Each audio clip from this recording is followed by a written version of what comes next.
Students, welcome back to one more class. और आज के इस क्लास में हम स्टार्ट करने वाले हैं कोऑर्डिनेशन कंपाउंड का ही एक और टॉपिक। इसके पहले वाली वीडियोस में हमने ये पढ़ा था कुछ basic terms relevant to coordination compound, और साथ में ही हमारे लास्ट वीडियो में हमने ये पढ़ा हुआ है कि कोऑर्डिनेशन कंपाउंड्स को हम नेमिंग कैसे करते हैं, उसका नॉमेनक्लेचर किस तरीके से करते हैं, वो अभी हम स्टडी कर चुके हैं। और आज की क्लास में हम एक और कॉन्सेप्ट स्टडी करेंगे और वो है Werner's theory of coordination compounds. So coordination compound से रिलेटेड जो है वर्नर साइंटिस्ट है, उसने कुछ आपको टर्म्स बताई है, कुछ थेरीज बताई है, और वो थेरी क्या है ये अभी हम स्टडी करते हैं। हमारे बोर्ड एग्जाम में वर्नर्स थेरी के ऊपर एक 1 और 2 मार्क का क्वेश्चन आ सकता है। तो चलो समझते हैं Werner's theory of for coordination compound क्या होती है। अब देखो ये साइंटिस्ट वर्नर जो है, इनका क्या कहना है कि कोऑर्डिनेशन कंपाउंड्स में हमने देखा हुआ है कोऑर्डिनेशन कंपाउंड में एक सेंट्रल मेटल होता है, राइट। हमने स्टडी किया था कि सेंट्रल मेटल क्या होता है। एक ऐसा मेटल है जो ट्रांजिशन मेटल्स में से है, और साथ में ट्रांजिशन मेटल वो लुईस एसिड्स की तरफ बिहेव करता है। इट मींस वो रेडी रहता है इलेक्ट्रॉन्स को लेने के लिए। तो कोऑर्डिनेशन कंपाउंड में, in coordination compound each metal has 2 types of valency. सभी मेटल के पास, जितने भी कोऑर्डिनेशन कंपाउंड्स बना रहे हैं, उन सभी मेटल्स के पास में 2 वैलेंसीज होती है। कौन कौन सी वैलेंसीज होती है? वो होती है, एक होती है प्राइमरी वैलेंसी और एक होती है सेकेंडरी वैलेंसी। तो फर्स्ट पॉइंट वर्नर थ्योरी का क्या है? वर्नर थ्योरी ये कहती है कि in coordination compound each metal has 2 types of valency. First one is primary valency and second one is secondary valency. अब ये प्राइमरी वैलेंसी क्या होती है, सेकेंडरी वैलेंसी क्या होती है, चलो अभी हम वो देखते हैं। देखो अभी हम सबसे पहले देखेंगे प्राइमरी वैलेंसी क्या होती है।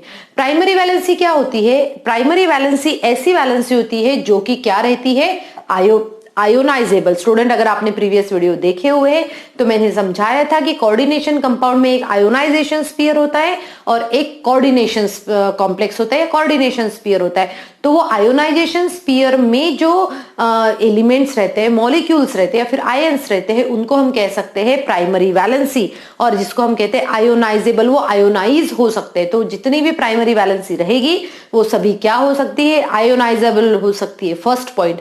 सेकेंड पॉइंट क्या है कि प्राइमरी वैलेंसी जो है ये एक्चुअली रिप्रेजेंट करती है oxidation state of the metal.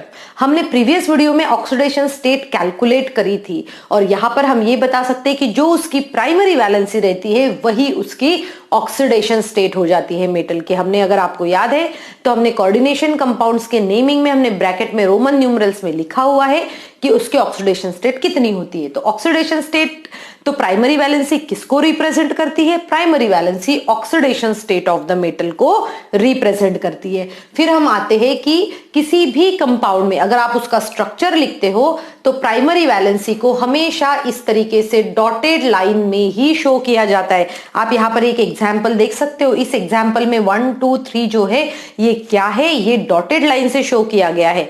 Dotted line से शो किया गया, इट मींस वो है प्राइमरी वैलेंसी।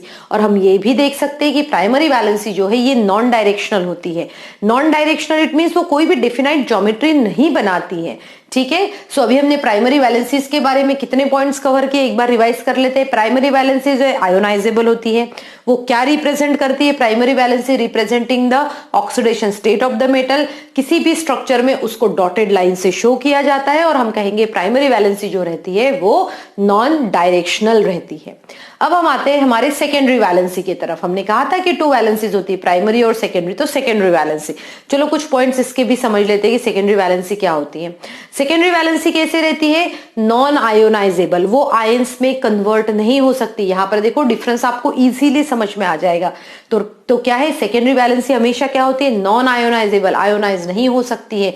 और साथ में ही सेकेंडरी वैलेंसी जो है वो क्या करती है, रिप्रेजेंट करती है किसी के भी कोऑर्डिनेशन नंबर को। किसको रिप्रेजेंट करती है? कोऑर्डिनेशन नंबर को। हमने फर्स्ट वीडियो में कोऑर्डिनेशन नंबर क्या होता है ये हमने स्टडी कर चुका है। तो सेकेंडरी वैलेंसी रिप्रेजेंट करती है कोऑर्डिनेशन नंबर को, और सेकेंडरी वैलेंसी को हम हमेशा नॉर्मल लाइन से शो करते हैं। जैसे अभी इस एग्जांपल में देखो आप, ये NH3 NH3 NH3 जितने भी है ये सभी क्या है, नॉर्मल लाइन से हमने शो किए, और ये नॉर्मल लाइन से शो किए हैं। इसी इट मींस ये सेकेंडरी वैलेंसी है, और साथ में ही ये क्या करते हैं, ये कोऑर्डिनेशन नंबर को भी प्रेजेंट करते हैं। अब हम देखते हैं कि भाई सेकेंडरी वैलेंसीज जो होती है वो क्या करती है, दे आर फिक्स्ड, उनकी एक फिक्स्ड पोजीशन होती है, ठीक है।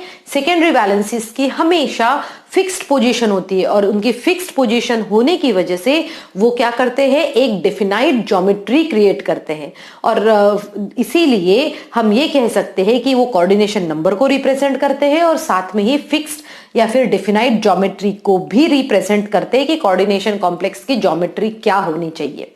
सो स्टूडेंट यहां पर देखो इजीली हमने 4 पॉइंट्स में डिफरेंस देख लिया है कि प्राइमरी वैलेंसी और सेकेंडरी वैलेंसी क्या होती है।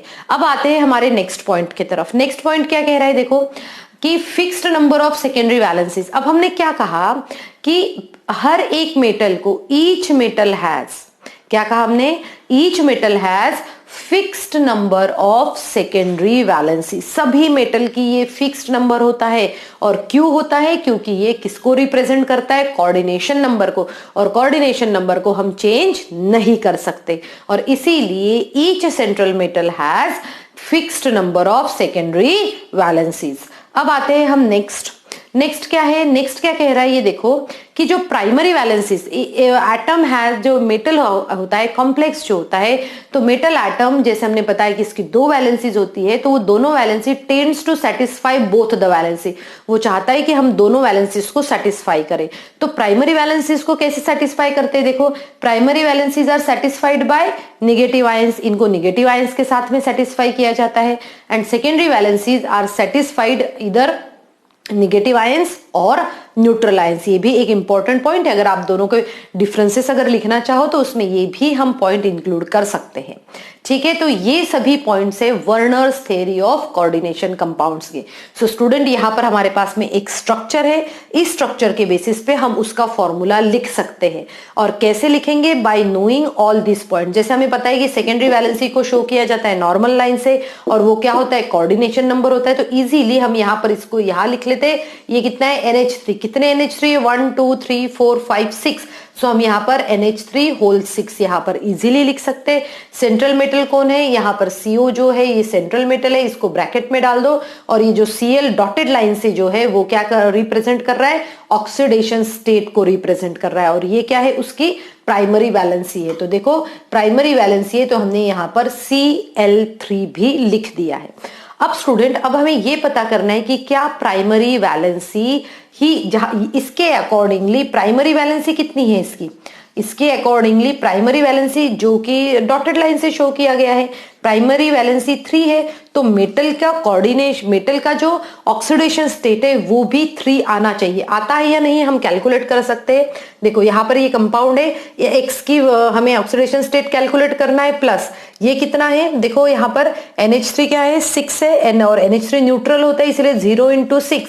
इसको ब्रेक डाउन करोगे तो ये 3 पॉजिटिव इस तरफ आएगा +3 और x = +3। तो स्टूडेंट समझ में आया कि अगर आपको कभी भी किसी भी कोऑर्डिनेशन कंपाउंड के मेटल की स्पेसिफिकली आपको अगर प्राइमरी वैलेंसी लिखना है या फिर ऑक्सीडेशन स्टेट लिखना है तो वही क्या होगा, आप प्राइमरी वैलेंसी देख लो, आपको ऑक्सीडेशन स्टेट जो है वो इजीली समझ में आ जाएगी। तो ये वर्नर्स थ्योरी बहुत ही ज्यादा इजी है समझने के लिए। आई होप आप सभी को समझ में आ गई हो। So thank you students and have a good day ahead.